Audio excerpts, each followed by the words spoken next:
नमस्कार, जोहार। तो भारत मित्र देख रहे हैं आप। मेरा नाम अभिषेक भारती है। भारतीय जनता पार्टी का एक बड़ा कार्यक्रम देवघर में हुआ, बाबा नगरी देवघर। और इस बड़े कार्यक्रम में बीजेपी के राष्ट्रीय अध्यक्ष जेपी नड्डा है।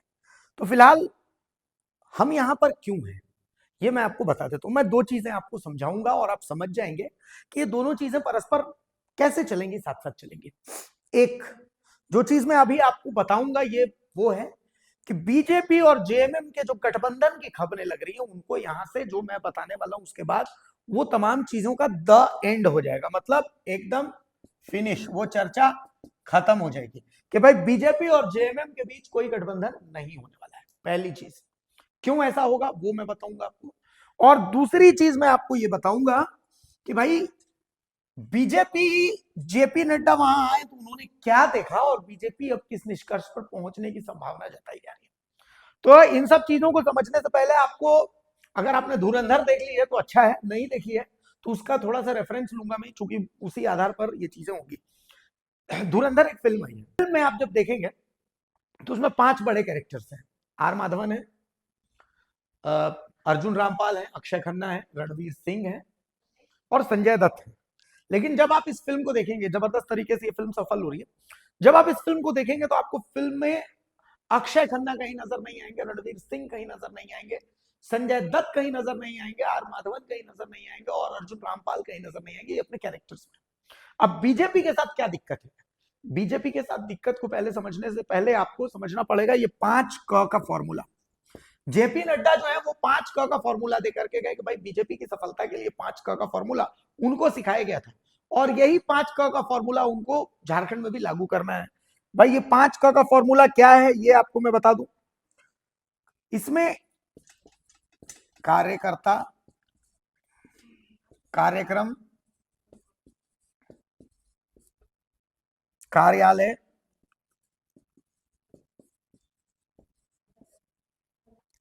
कोष यानी फंड, और एक और सबसे जो दो चीजें सबसे बड़ी है, एक है कार्य समिति। अब बीजेपी का फेलियर कहां पर है झारखंड में, ये आप समझिए। ये सारी चीजें तो हैं, कोष की कोई कमी नहीं है, कार्यालय, कार्यक्रम एक से एक हो रहे हैं, कार्यालय भी एक से एक है। कमी कहां पर है वो समझिए। कमी यहीं पर है, कार्यकर्ता और कार्य समिति। कार्यकर्ता और कार्य समिति कैसे? कार्यकर्ता और कार्य समिति को बीजेपी को समझना कैसे? आप जब बीजेपी के इस देवघर के कार्यक्रम को आप देखेंगे तो आप देखेंगे कि यहां पर जेपी नड्डा तो थे ही, निशिकांत दुबे सांसद हैं वो थे ही, अन्नपूर्णा देवी केंद्रीय मंत्री हैं वो थी ही,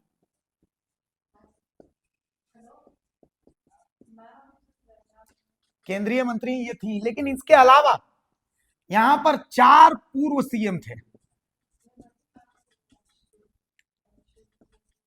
4 पूर्व सीएम कौन कौन थे? बाबूलाल मरांडी थे, अर्जुन मुंडा थे, मधु कोड़ा थे और चंपाई सोरेन थे।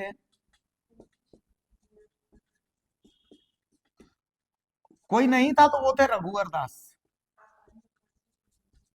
ठीक है, अब देखिए आप ये 4 पूर्व सीएम आप देखिए, बाबूलाल मरांडी, ये हो गए रणवीर सिंह, अर्जुन मुंडा हो गए अर्जुन रामपाल, या अर्जुन मुंडा को आप रख लीजिए अक्षय खन्ना,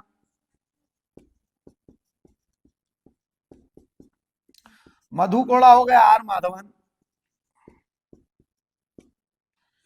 चंपाई सोरेन जो है वो हो गए संजय दत्त, और रघुवर दास जो हो गए वो हो गए अर्जुन रामपाल। अब रघुवर दास को अर्जुन रामपाल क्यों बोला मैंने? इसलिए क्योंकि धुरंधर फिल्म में अर्जुन रामपाल का रोल बड़ा कम है।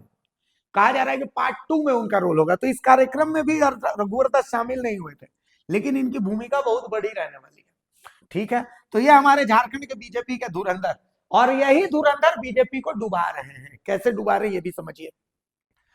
इस कार्यक्रम में आप देखिएगा, बाबूलाल चंपाई सोरेन एक साथ दिखते नहीं है, चंपाई सोरेन अर्जुन मुंडा एक साथ नहीं दिखते हैं, अर्जुन मुंडा और चंपाई सोरेन एक साथ नहीं दिखते हैं, चंपाई सोरेन और मधु कोड़ा एक साथ नहीं दिखते। मतलब यही इसमें चल रहा है। आप समझिए इस चीज को और समझिए। प्रदीप वर्मा कार्य समिति के बात कर रहा हूं, प्रदीप वर्मा इस कार्य समिति के बहुत महत्वपूर्ण अंग है, करमवीर सिंह इस कार्य समिति के बहुत महत्वपूर्ण अंग है। इन लोगों की क्या भूमिका है, बीजेपी को यह समझना पड़ेगा ना। बीजेपी जब तक, भाई बीजेपी को ऐसे नेता चाहिए जो संताल एसटी वोटर्स के बीच में जाए, उनकी मांगों को समझे, जो मुंडा वोटर्स के बीच में जाए, उनकी मांगों को समझे, जो उरांव के बीच में जाए, उनकी मांगों को समझे। भाई उनके बीच में रहने वाले नेता चाहिए, जो बोले तो कम से कम 4 संताल समाज के लोग उनको सुने। हेमंत सोरेन अगर बोलते हैं तो संताल समाज के लोग उनको सुनते हैं, लेकिन इसमें से कोई नेता ऐसा नहीं है। चंपाई सोरेन कुछ बहुत थे, लेकिन आज भी वो गुरुजी की छाया से बाहर नहीं आ पाए। बाकी कोई ऐसा नेता नहीं जिनको खुद का समाज 5000 वोट दे दे, क्योंकि वो सब अर्जुन मुंडा पूर्व मुख्यमंत्री और पूर्व केंद्रीय मंत्री के रोले में रहते हैं, बाबूलाल मरांडी पूर्व मुख्यमंत्री के ही रोले में रहते हैं, मधु कोड़ा पूर्व मुख्यमंत्री के ही रोले में रहते हैं। थोड़ा बहुत चलिए हो समाज में उनकी पकड़ है। चंपाई सोरेन के साथ दिक्कत यह है कि उधर से इधर कूद करके आए हैं, तो इसीलिए वो अब तक उस छत्र छाया से बाहर नहीं निकल पाए। खैर, अब यहां इस पूरे कार्यक्रम में आपको 3 बयान है जो मैं आपको सुनाऊंगा। एक जेपी नड्डा का बयान है, एक चंपाई सोरेन का, एक बाबूलाल मरांडी का। ये तीनों बयान पहले सुन। मैं जब विद्यार्थी परिषद का काम करता था तो मुझे समझाया जाता था कि 5 क होते हैं, यही 5 क किसी का को आगे बढ़ाते हैं। मैं पूछता था वो 5 क्या है, तो सबसे पहला कार्यकर्ता। जब कार्यकर्ता होगा तब जाकर के काम होगा। कार्यकर्ता को पार्टी के अंदर कार्यकारिणी होनी चाहिए, कार्यकारिणी के साथ साथ कार्यक्रम होना चाहिए, कार्यक्रम को होने के लिए कोष होना चाहिए, और कोष के साथ साथ कार्य को रूप देने के लिए कार्यालय होना चाहिए, उसकी व्यवस्था होनी चाहिए। आज मुझे खुशी है कि हमारे पास आप जैसा योद्धा कार्यकर्ता है, हमारे पास कार्यकारिणी भी बनी हुई है, हमारे कोष भी हैं, और इसके साथ साथ कार्यक्रम भी हैं, और आज आपको कार्यालय भी मिला। इसके लिए आपको बहुत बहुत बधाई, बहुत बहुत शुभकामनाएं। और जहां तक हमारे हेमंत सोरेन साहब की सरकार का सवाल है, झारखंड मुक्ति मोर्चा, मैं तो यही कहूंगा कि अब इस जेएमएम से मुक्ति मोर्चा कराने की आवश्यकता है, इससे मुक्ति दिलाने की आवश्यकता है। यह झारखंड की आवाज है, यह झारखंड की आवश्यकता है। इन्होंने झारखंड के नाम को बदनाम किया है। यह झारखंड मुक्ति मोर्चा नहीं है, यह झारखंड के मुक्ति मोर्चा से मुक्ति दिलाने का अवसर है। इसको हमको समझ लेना चाहिए। और जब मैं ये कहता हूं तो इसलिए कहता हूं कि उन्होंने झारखंड की जनता के साथ विश्वासघात किया है, उन्होंने धोखा दिया है। मैं पूछना चाहूंगा, बोलो 450 रुपए का गैस का सिलेंडर मिल गया क्या? जरा जोर से बोलो, हमको मिला? मैं पूछूंगा, 10 लाख लोगों को रोजगार मिल गया क्या? मैं पूछना चाहता हूं, 15 लाख लोगों को हेल्थ का इंश्योरेंस मिल गया क्या? और मोदी जी का आयुष्मान भारत पहुंचा कि नहीं पहुंचा? और इनका हेल्थ इंश्योरेंस मिला क्या मित्रों? और ये भी हमारे किसान भाइयों को 3200 रुपए प्रति क्विंटल मिल गया क्या मित्रों? ये है इनके असली चेहरे। जो इन्होंने घोषणा किया था नौजवानों के लिए नौकरी देंगे, भत्ता देंगे, कुछ दिया नहीं।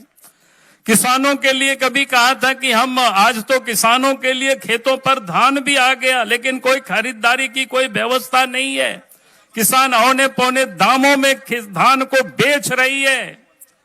पिछले बार तो इन्होंने लंबी चौड़ी घोषणाएं की थी कि 3200 रुपया में खरीदेंगे, लेकिन इस बार तो खरीदने की घोषणा छोड़ दीजिए, अभी शुरुआत भी नहीं हुआ है। नौजवानों को भी वही ठगा इन्होंने, मां बहनों से भी इन्होंने ठगा। और इसलिए मैं आज आप सबसे यही कह रहा हूं कि आज जहां कहीं भी अगर सरकार की ओर से कोई अत्याचार होता है तो हमें आप मूक दर्शक बने नहीं रहना है। हम सबको अब मिल करके संघर्ष के रास्ते हम सबको अपनाना होगा। यही एकमात्र रास्ता है, क्योंकि झारखंड की जनता दुखी है, झारखंड की जनता त्रस्त है। अब वो देख रहे हैं भारतीय जनता पार्टी की ओर, हम सब लोगों की ओर वो जनता देख रही है। और इसलिए आज जरूरत है कि हम जहां कहीं भी है, जिस स्तर पर भी हैं, वहीं पर हमें जो गलत हो रहा है उसका हमें संगठित होकर के, एकजुट होकर के हमें ये विरोध करना है, हमें संघर्ष करना है। इसलिए आज हम सबों को सोचना, इस प्रदेश में क्या हो रहा है।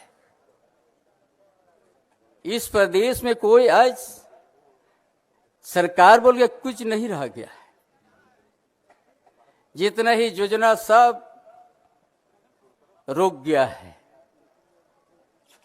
ये सारी बात को इस कार्यालय से एक एक कार्य का दायित्व है कि इस बात को जनता के बीच में हमको अच्छा से रखना है कि ये गठबंधन सरकार इस राज्य को किस दिशा में लेके जा रहा है।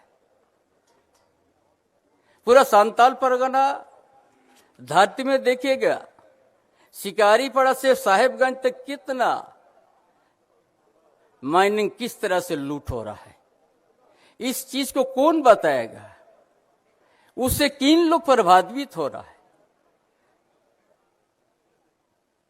आज जिन लोग आज ऐसा जैसा को विरोध करता है, विदेशी नागरिक को यहां वोट बैंक के रूप में रखना चाहता है उनका, इस चीज को यदि हम लोग पूरा जनता के बीच में हम लोग सही रूप से नहीं रखेंगे, झारखंड एक दिन हम लोग देखते देखते हम लोग छीना जाएंगे। यही तो आज सोच है। क्यों डमगर की बदलेगा यहां, जिसके लिए दिन रात हम लोग आदिवासी के लिए हम लोग कहते हैं। आदिवासी का जमीन कैसे लुटाते गया है, किन लोग लूट के घर बना दिया है। सिद्धू कानू गांव तक नहीं छोड़ा। इसीलिए आज इस बात को बड़ा साफ से अब कहना होगा, क्योंकि पार्टी का कार्यकर्ता, पार्टी का सोच, पार्टी का विचार, आज जो अंतिम व्यक्ति जो जंगल के नीचे है, जंगल के बीच में है, उसका घर में कैसे दिया जलाएंगे हम, उस परिवार को कैसे हम आत्मनिर्भर का हम साथ लेके कैसे चलेंगे।